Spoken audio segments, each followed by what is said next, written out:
Some people ask me, I haven't had a traumatic childhood. I wasn't abused. Nothing major happened in my life.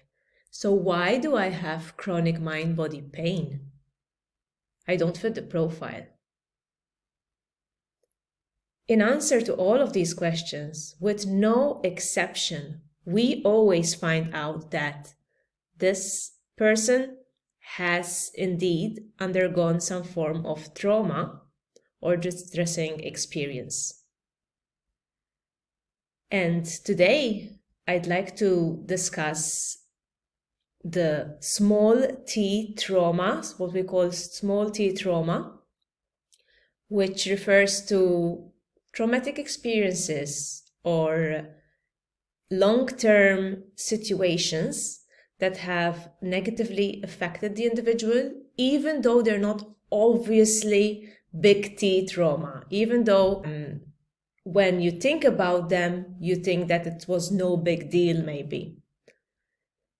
Because these are very common and usually they are at the core of why a person is currently suffering from mind-body symptoms. So, small t trauma can be anything that the individual perceives as unsafe or threatening. Anything, any experience or situation that changes the individual's behavior and responses later in life.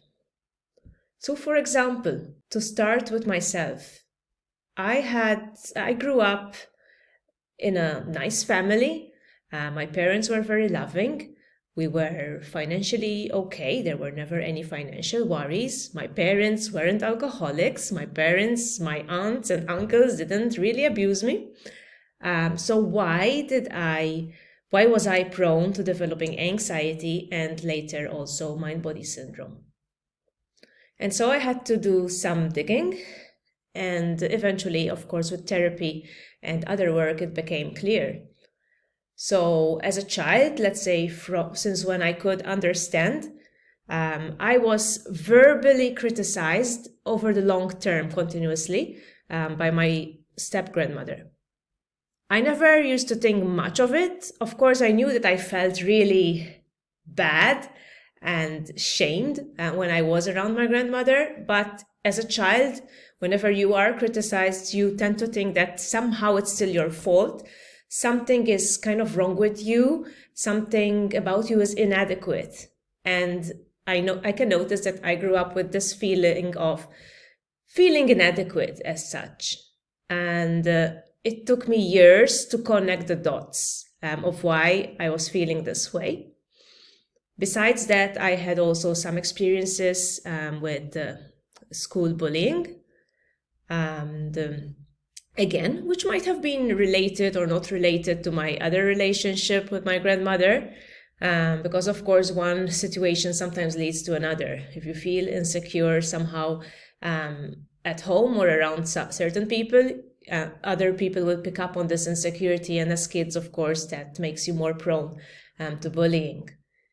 So, of course, I managed to identify the fact that childhood bullying, both by my peers and some of my teachers, just a couple of my teachers, the rest were really nice, led to this trauma response in myself. And a trauma response is anything that changes your behavior on a day-to-day basis as a way to protect yourself. So, for example, someone who in childhood has been criticized or pushed towards being the perfect child, or someone who has been punished for not doing well in school, will develop the trait of perfectionism in adulthood.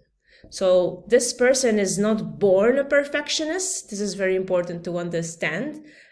We are not usually born perfectionists. We are not usually born people pleasers. We develop these traits as trauma responses, as a way to cope with whatever happened. So as I said, a person who as a child was reprimanded for not doing well enough in his exams might develop the trait of perfectionism as a way to make sure that he doesn't get punished again for not doing well, okay? Or he or she might develop the trait of fear of criticism. So hand in hand with perfectionism, this person would go about life making sure that she or he doesn't get criticized, okay? So these traits will be then exhibited at one's job, for example, and sometimes also in one's family. Another trait, of course, that's really associated with mind-body syndrome is people-pleasing, and it's a typical trauma response, especially in those people who have been maltreated in early childhood. And it doesn't have to have been abuse. It could simply have been living with a parent who was never praising the child, or being with a parent who was easily critical, or someone who was prone to breaking off in a rage. So this person would be so scared of inducing anger in another person that he or she would do anything to try and keep everything looking and feeling good. So including denying one's needs, okay? So a people pleaser would end up not speaking up for himself or herself because he or she would be afraid of causing an argument.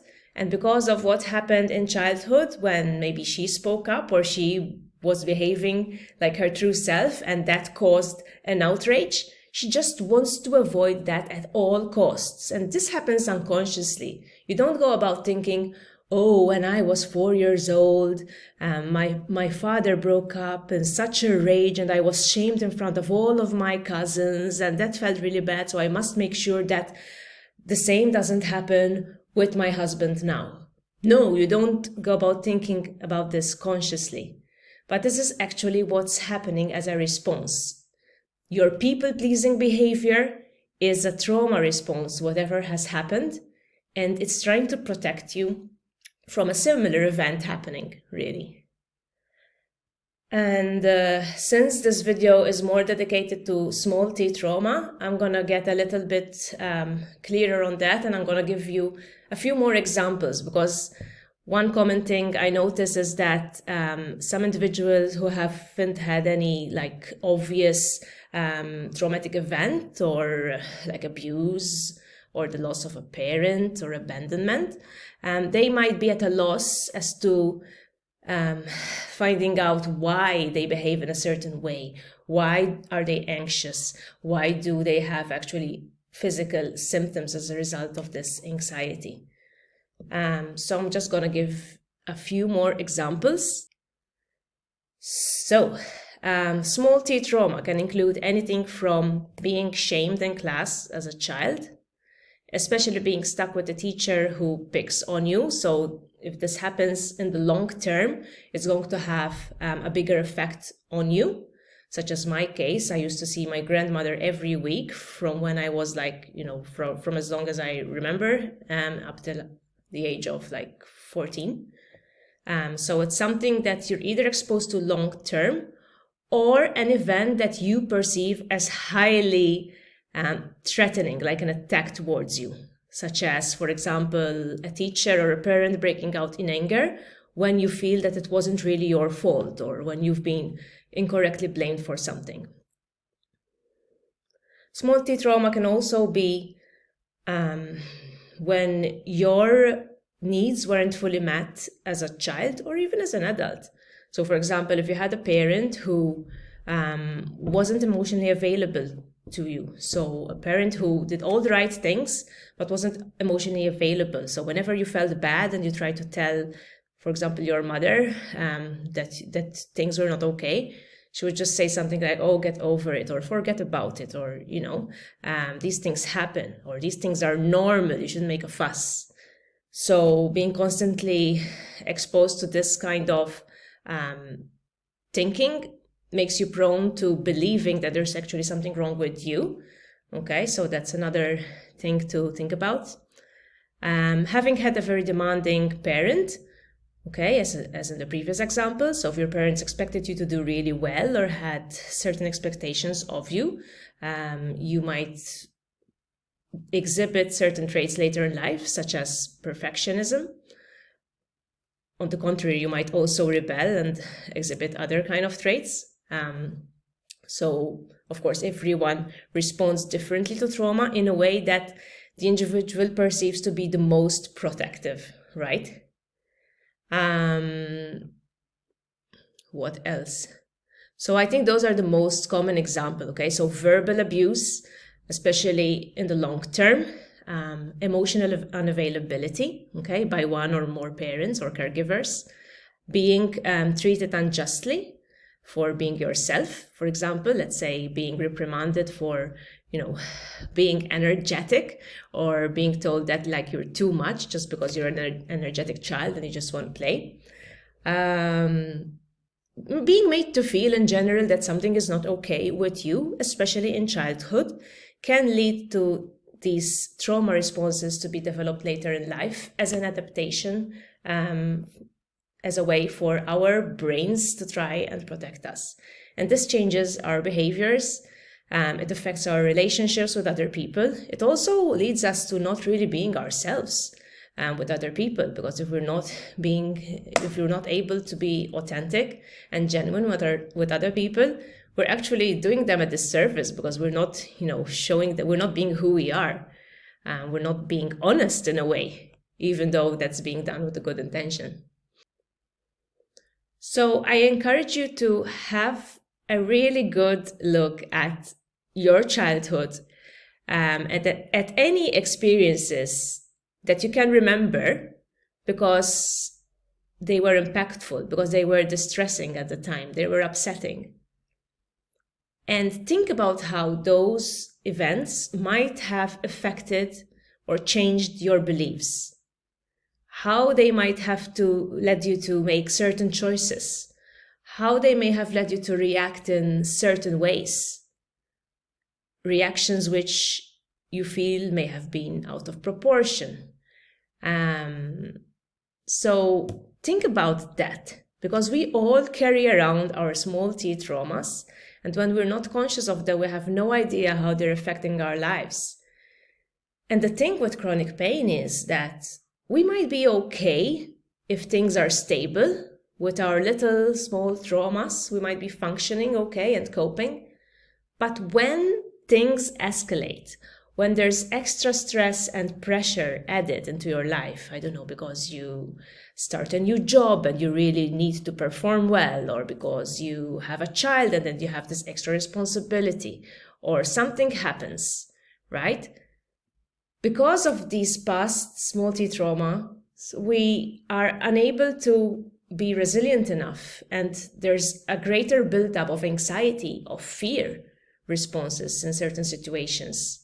And that's what ultimately can lead to chronic mind-body symptoms, because when there's a huge buildup of fear and anxiety or anger that hasn't been expressed because you're not used to expressing it, then that might create symptoms in the body. So instead of the expression of emotion, since you're not really expressing your emotions, you're not really being yourself, you're not really seeing to your needs because you're trying to protect yourself from criticism or whatever, then there is no other outlet except for physical symptoms to get your attention and to tell you that, hey, something is really wrong, or to even distract you from whatever else is happening in your life because you simply can't deal with it. So that's all for today. I just wanted you to reflect about this, especially if you're wondering why you tend to be prone to TMS and mind-body syndrome. If you'd like to do more work on the subject, my full pain-free breakthrough program contains a journal and tasks for every lesson, which will get you to reflect on how certain things apply to you, including reflecting on your current personality traits, why you behave in the way you do, why you believe the things you do. So that's all from me for today. I wish you all a lovely week. Bye-bye.